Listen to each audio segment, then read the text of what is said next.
1 वाटी गव्हाचं पीठ घ्यायचं, अर्धी वाटी बाजरीचं पीठ घ्यायचं,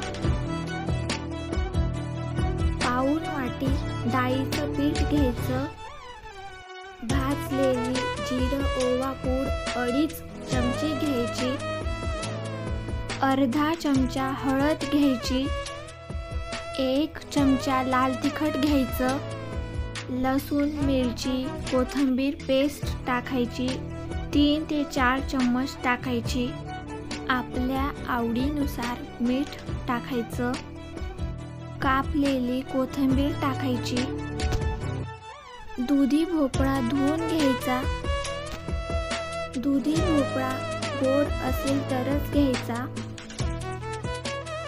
दुधी भोपळ्याचे 2 भाग करून घ्यायचे, दुधी भोपळ्याचा अर्धा भाग किसून घ्यायचा,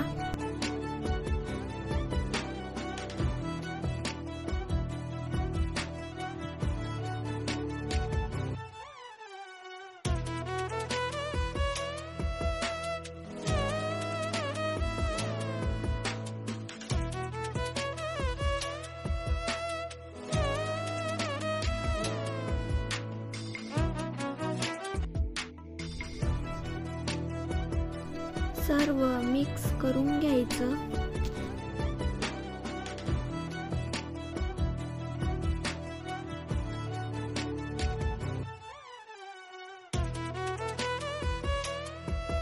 दुधी भोपळा टाकून पीठ मळून घ्यायचं, दुधी भोपळ्यानेच सर्व पीठ मळून घ्यायचं, पाणी अजिबात टाकायचं नाही.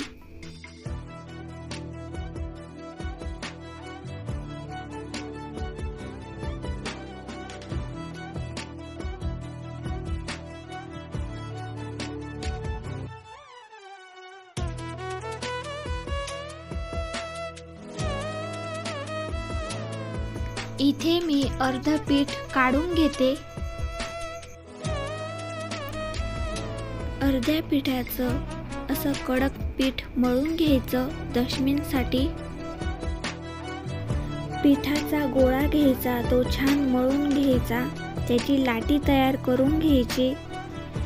पिठात भिजवून छोटी दशमी लाटून त्याला तेल लावून पीठ लावून दुमडून घ्यायची. परत त्याला तेल लावून पीठ लावून दुमडून घ्यायचे. असं पूर्ण चाळं तयार करून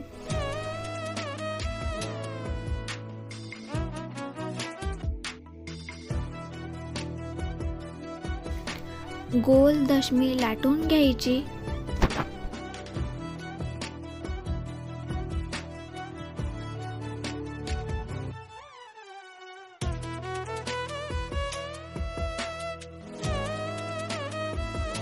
दशमीच्या आजूबाजूच्या कडा छान बारीक लाटून घ्यायच्या.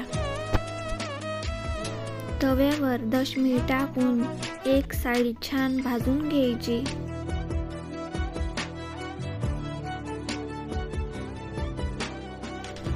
आता दशमी पलटवून घ्यायची.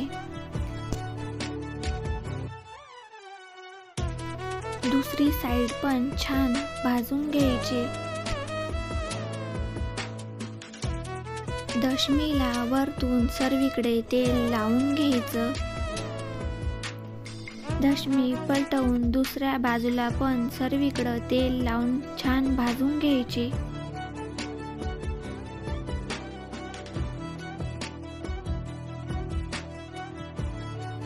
दशमी तयार झाली. आता एका प्लेट मध्ये काढून घ्यायची.